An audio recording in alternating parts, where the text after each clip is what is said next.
마가복음 15장 1절에서 15절 말씀까지 한 목소리로 읽겠습니다.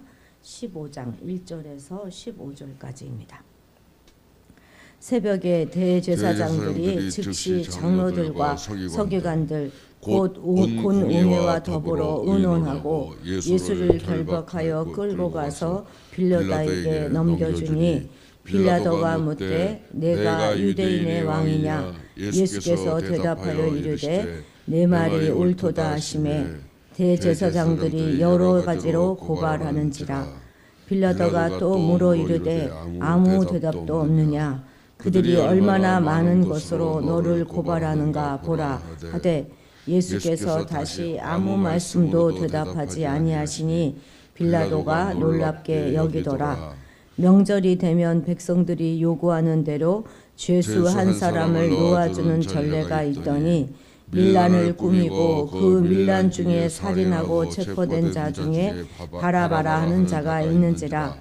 무리가 나아가서 전례대로 하여 주기를 요구한대 빌라도가 대답하여 이르되 너희는 내가 유대인의 왕을 너희에게 놓아주기를 원하느냐 하니 이는 그가 대제사장들이 시기로 예수를 넘겨준 줄 알미러라. 그러나 대제사장들이 무리를 충동하여 도리어 바라바를 놓아달라 하게 하니 빌라도가 또 대답하여 이르되 그러면 너희가 유대인의 왕이라 하는 이를 내가 어떻게 하랴? 그들이 다시 소리 지르되 그를 십자가에 못 박게 하소서. 빌라도가 이르되 어찌미냐 무슨 악한 일을 하였느냐 하니 더욱 소리 지르되 십자가에 못 박게 하소서 하는지라. 빌라도가 무리에게 만족을 주고자 하여 바라바는 놓아주고 예수는 채찍질하고 십자가에 못 박히게 넘겨주니라. 아멘. 새벽에 이제 유대 종교 재판은 끝났습니다. 이제 로마의 정치 재판이 남았죠. 그래서 이른 아침에 빌라도에게 예수를 넘겨주기 위한 마지막 종교회의가 소집되었습니다. 1절에 보면 온 교회, 온 공회와 더불어 논의했다 이렇게 하지요. 공회는 밤에 열릴 수가 없었지만 대제사장들은 예수님을 빨리 없애고자 전례 없이 밤에 공회를 소집하였습니다. 그래서 예수님을 심문한 후에 당시 유대와 사마리아의 총독이었던 빌라도에게 넘겨주게 된 것입니다. 로마의 지배에 있었던 유대 공회에서는 사형을 집행할 권한이 없었기 때문에 빌라도의 허가를 받고자 한 것이고 이를 위해서 그들은 예수님을 신성모독의 죄가 아니라 반란죄로 고소하게 된 것이죠. 만일 그들이 신성모독죄로 예수님을 고소했다면 이 빌라도는 심리에 응하지 않았을 것입니다. 그는 종교 문제를 다루는 자가 아니라 행정가이기 때문에 그렇죠. 유대의 지도자들은 이 점을 예상하고 예수님을 반역죄로 고소한 것인데 그들의 말은 사실과 전혀 다른 것입니다. 거짓말을 지어내서라도 어떻게 해서든지 자신들의 목적을 이루려고 하는 이 사람들을 통해서 우리는 양심이 마비된 사람들이 살아가는 그 방식을 확인할 수 있습니다. 양심이 화인을 맞은 자들은 목적을 위해서라면 무슨 일이라도 서슴지 않습니다. 어떤 사람들은 그래도 종교가 있는 사람들은 좀 다를 것이라고 생각할지도 모르겠습니다. 물론 바른 신앙은 양심과 밀접한 관계를 가지고 있지만 종교는 양심과 전혀 무관한 그런 경우들이 허다합니다. 기독교이든지 불교이든지 이슬람교든지 종교가 사람을 양심적으로 살게 하고 하나님의 뜻을 쫓아 살게 하는 것은 결코 아닙니다. 오직 예수님을 믿는 그 믿음만이 우리로 하여금 양심이 명하는 바를 쫓아 살게 하는 것이죠. 우리는 기독교라고 하는 그런 한 종교의 종교인이 아니라 정말로 살아계신 하나님을 섬기는 참 그리스도인이 되어야 하겠습니다. 이제 마지막 열쇠는 빌라도가 쥐고 있습니다. 그래서 새벽 대바람부터 종교 지도자들은 예수님을 넘겨주기 위해서 빌라도의 관정으로 향했습니다. 유월절을 앞두고 있었기 때문에 대제사장들이 이방인의 집무실인 관정 앞으로 들어가기를 꺼려하자 빌라도가 나와서 그들을 맞이합니다. 2절 같이 읽겠습니다. 2절입니다. 빌라도가 묻되 내가 유대인의 왕이냐? 예수께서 대답하여 이르시되 내 말이 옳도다 하시매 대제사장의 고발과 신문은 빌라도의 신문은 그래서 이제 공감 바깥에서 이루어지게 되는 것이죠. 마가는 이 장면을 매우 간결하게 소개하고 있습니다. 빌라도 총독은 이미 예수님에 관한 많은 정보들을 상당하게 가지고 있었을 것입니다. 하지만 그는 아직까지도 이 예수라는 인물에 대하여 확신이 없었어요. 또 그분을 만나고서도 역시 마찬가지입니다. 예수님을 알아본다고 하는 것은 그분이 그리스도이시고 살아계신 하나님의 아들이다 하는 것을 아는 것을 말하는 것인데, 그는 자기가 가지고 있는 그런 정보와 또 예수님을 통해서도 그것을 알 수가 없었던 것이죠. 이처럼 예수님이 누구신지 아는 것은 결코 쉬운 일이 아닙니다. 물론 예수님의 생애에 관해서 아는 일은 그렇게 어렵지 않죠. 많은 일들이 알 수 있습니다. 그냥 객관적인 자료들만 수집하면 누구든지 알 수 있기 때문에 그것은 그렇게 어려운 일이 아닙니다. 그러나 누구든지 예수님 앞에 엎드려서 당신은 그리스도이시고 나의 하나님이십니다 라고 고백하는 사람은 그가 예수님에 관하여 알고 있는 지식의 분량이라든지 또 교회 안에서 그가 가지고 있는 어떤 직분에 관계없이 예수님을 알 수가 없는 것이죠. 배너의 작가 류 윌리스를 아십니까? 그는 원래 신앙인이 아니었어요. 그는 성경은 정말 거짓된 모순투성이인 잘못된 책이다 하는 것을 증명해 내기 위해서 성경을 읽기 시작하였습니다. 그리고 나서 성경을 읽는 주에 주님을 만나게 되고 주님은 나의 주입니다 이렇게 고백하게 됩니다. 그리고 나서 쓴 책이 바로 이 배너라고 하는 책입니다. 이처럼 예수님을 만나고 그분을 알게 되면 즉시로 주는 그리스도입니다 라고 고백을 안 할 수가 없게 되는 것이죠. 빌라도를 위시해서 그 당시 팔레스타인에 살고 있었던 수많은 사람들이 예수님을 만났고 또 그분이 행하시는 많은 놀라운 일들을 보고서도 그분을 알아보지 못했던 것처럼 오늘도 수많은 사람들이 심지어 교회 안에서 어떤 직분을 받은 이들조차도 예수님을 제대로 알지 못하는 경우가 허다합니다. 이러한 의미에서 우리가 친정 예수님을 알게 되었고 예수님을 믿게 되었다 하는 이것은 정말 놀라운 축복이 아닐 수 없습니다. 우리는 이 사랑에 감사하고 예수님을 알고 믿는 자로서 그 지식과 믿음에 합당한 생활을 우리가 늘 해나가야 할 것입니다. 5절 읽겠습니다. 예수께서 다시 아무 말씀으로도 대답하지 아니하시니 빌라도가 놀랍게 여기더라. 대제사장들이 고발자로 나서자 예수님에게 치명적인 그런 고발 내용들을 일반적으로 쏟아내었습니다. 내용이 구체적으로 성경에는 소개되어 있지 않지만 종교적인 선동을 통해서 정치적 반란을 도모한다 그런 논리를 폈을 것이 분명합니다. 빌라도는 다시 한번 사실 여부를 묻습니다. 일종의 변증과 변호의 기회를 제공하는 선의의 그런 질문들입니다. 그러나 예수님은 그것을 유리한 기회로 삼지 않으시고 침묵하십니다. 이에 빌라도는 몹시 놀라지요. 그분은 아버지의 뜻을 아셨기 때문에 변명하기를 거부하고 고난의 잔을 마시기로 결정하신 것입니다. 이미 십자가를 지기로 결심한 이상 자기를 고소하는 사람들의 말이 옳고 그른지 그것을 가리는 것이 아무 의미 없다 하는 것을 판단하셨던 것이죠.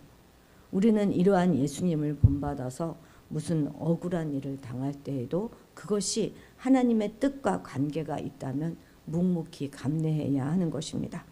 우리가 가장 중시해야 될 것은 우리의 입장에 대한 변호가 아니라 하나님의 뜻입니다. 성도들 중에는 말을 해야 할 때는 침묵하고 또 침묵이 요구되어지는 그때는 오히려 변명하는 이들이 적지 않은데 이것은 옳지 않은 태도입니다. 사람들의 악의에 찬 비난이나 고소는 그냥 가만히 내버려 두어도 그 진위가 가려지는 경우가 많습니다만 이것을 막 변명하다 보면 오히려 의도적이지는 않았는데 더욱더 오해를 불러일으키고 또 더 일이 꼬이게 되는 경우가 다반사입니다. 특히 교회 안에서 일어나는 일일수록 변명보다는 침묵이 유익을 주는 경우가 다반사입니다. 변명을 하다 보면 상대와 원수를 지게 되는 경우도 많이 생기고 또 결국은 그리스도의 몸에 분쟁이 생기게 되는 것이기 때문에 그 진실이 나중에 밝혀진다 하더라도 언제든 유익이 없는 경우가 많죠. 오래전에 들었던 박보영 목사님의 간증인데요. 목사님이 비행 청소년들을 데려다가 함께 생활하셨잖아요. 그 중에 한 여학생이 이제 임신을 하게 되었습니다. 그런데 학교 가서는 목사님한테 성폭행을 당했다 이렇게 이야기를 말한 것입니다. 사실은 그 전에 알았던 오빠와의 관계 속에서 그렇게 된 것인데 자기가 그렇게 했다 이렇게 말하면 이제 뭐 학교에서 큰일 날 것 같으니까 당했다 이렇게 이야기한 것이죠. 근데 그 소문이 퍼져나가니까 어떻게 되었겠습니까? 사람들이 막 교회 창문에 대고 막 돌을 던지고 마주치는 사람들마다 파렴치한이라고 욕하고 막 손가락질하고 그랬답니다. 그런데도 목사님은 일체 변명을 하지 않았대요. 오히려 그 여학생을 만나서 괜찮다, 나는 괜찮다, 필요하면 네가 그렇게 말해도 된다 이렇게 말씀하셨다고 하더라고요. 그러니까 이 여학생의 그 마음이 얼마나 양심에 가책이 되었겠습니까? 그래서 선생님한테 찾아가서 사실은 사실대로 말하게 되었죠. 그랬더니 이제 여론이 또 확 바뀌어서 갑자기 또 이분이 아주 훌륭한 그런 목사님으로 막 이제 떠들어대기 시작했다 하는 이야기를 제가 들었던 기억이 납니다. 처음부터 목사님이 아니라고 변명하기 시작했다면 일이 훨씬 더 복잡하게 꼬이고 진흙탕 싸움이 되었을지도 모르겠습니다. 더 오래 끌게 되었을지도 모르죠. 그러나 우리가 입을 다물잖아요. 그러면 그때부터는 이제 하나님이 주님이 일하시는 차례가 되는 것입니다. 우리는 너무 말이 많습니다. 저도 그렇고 억울하면 참지 못하죠. 그러나 이제는 우리가 첫째는 바르게 살아야 되고 그리고 바르게 살았다면 변명하지 말고 침묵하는 것이 옳습니다. 침묵할 수 있는 근거는 뭐지요? 모든 것을 다 주님이 보고 계시고 알고 계신다는 그것입니다. 우리의 억울함은 주께서 해결해 주실 것입니다. 11절 같이 읽겠습니다. 그러나 대제사장들이 무리를 충동하여 도리어 바라바를 놓아달라 하게 하니. 아멘.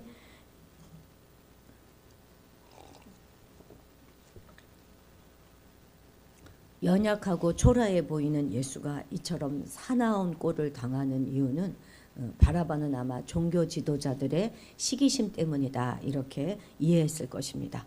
하지만 시기심보다 더 근본적인 동기가 그들에게는 있었습니다. 그것은 하나님을 향한 종교 지도자들의 불신입니다. 예수를 메시아 하나님으로 믿기를 거절한 결과이죠. 예수에게 반란죄를 뒤집어 씌우는데 성공했다 하더라도 빌라도가 사면한다면 모든 게 다 수포로 돌아가게 되는 것입니다. 종교 지도자들의 목적은 지금 예수를 죽이는 것이지 예수를 감옥에 가두는 것이 아닙니다. 그래서 그들은 무리를 충동질하는 것이죠. 민심은 갈대와 같아서 선동과 충동에 쉽게 휩쓸리고 맙니다.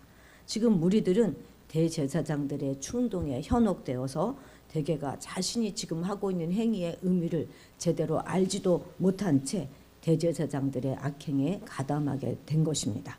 이렇듯 군중 심리는 사람들로 하여금 판단력을 흐리게 하고 잘못된 선택을 하게 할 가능성이 큽니다.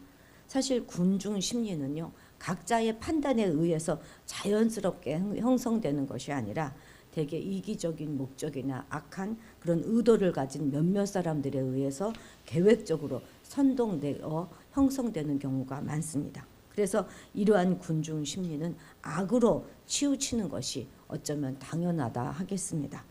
우리는 이거 아주 분명하게 경험했잖아요. 미국산 소고기 파동 때 온 나라가 어떠했습니까? 지금 생각해 보면 너무나 어이없는 말들이고 주장인데 그것들을 온 국민들이 믿고서 어린 아이까지 유모차에 태우고 나와서 시청각 광장에 또 광화문 광장에 모이고 그러지 않았습니까? 우리 성도는 무슨 일이든지 누가 선동한다거나 또 많은 무리가 어떤 사실을 주장한다 하더라도 거기에 현혹되거나 함부로 가담해서는 안 될 것입니다. 성도는 무슨 일을 하든지 먼저 하나님의 말씀에 근거해서 옳다고 판단되는 일에만 행해야 할 것입니다. 그리고 잘 모르겠으면 그냥 입을 다물고 있는 것이 가장 현명합니다. 우리의 행위의 기준은 여론이나 군중심리가 아니라 절대 진리이신 하나님의 말씀이어야 하는 것입니다. 여기서 보여주는 종교 지도자들의 삶의 태도는 오만과 독선입니다. 동족을 팔아 넘기는 것이고 자신의 왕을 거절하는 것이며 궁극적으로는 하나님보다 로마 황제에게 충성하는 우상 숭배입니다. 그들의 모든 관심은 그저 기득권 유지와 안녕에 쏠려 있습니다. 그러면서도 안식일과 명절은 지키려고 하고 또 제사는 인도하려고 합니다. 오만과 무지로 뒤덮여서 뿌리부터 썩어 있는 아주 종교인의 모습이지요. 자신들의 이익에 반하는 것은 절대 용납할 수 없고 심지어 하나님도 자신들의 일에 간섭하면 안 된다 하는 반응입니다.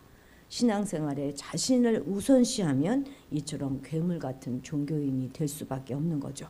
그런데 안타깝게도 이들의 모습은 기독교 역사 내내 반복되어 있고 지금도 우리 곁에 있습니다. 어쩜 우리 안에도 있을지 모르지요. 그들의 위선과 잔인함이 우리의 자화상일 수도 있겠습니다. 나는 절대 아니다 이렇게 말하는 순간 이미 그 모습으로 우리도 가고 있는지도 모릅니다. 타인의 잘못은 잘 인식하지만 자신에 대해서는 둔감한 것이 죄인들의 인지상정이죠. 역사가 많은 종교인들의 타락과 위선을 보여주기에 우리는 예외라고 감히 말할 수가 없습니다. 우리도 늘 조심해야 돼요. 열심과 정성에 바른과 분별의 기준을 주님으로 세우고 일과 삶에 주님의 관계성을 분명히 하고 하루하루 겸손히 살아가야지만 되겠습니다. 기도하시겠습니다. 하나님 아버지, 우리가 진정 주님을 알고 믿게 하신 은혜에 감사드립니다.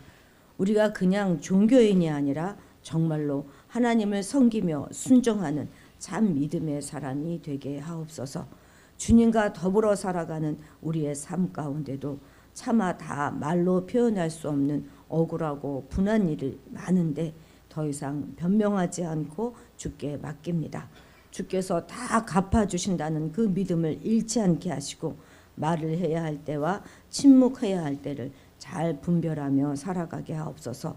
타인의 잘못에는 민감하게 반응하지만 자신의 타락과 위선에는 무감각한 그런 자들이 되지 않도록 우리 삶의 기준을 분별을 주님으로 세우고 주님과 바른 관계를 유지하며 겸손히 살아갈 수 있게 도와주옵소서. 감사드리며 예수님의 이름으로 기도드렸습니다. 아멘. 오늘은 선교사님들을 위해 기도하는 날입니다. 이제 김역사 이 마라나타 선교사님 가정을 위해서 기도해 주시고 또 주님의 고난을 더 깊이 묵상하시고 그 고난 가운데로 나아가시기 바랍니다. 그리고 오늘은 특별히 각 가정의 가장들을 위해서 기도해 주시기 바랍니다. 주님의 이름을 크게 부르고 기도의 자리로 나아가도록 하겠습니다. 주여!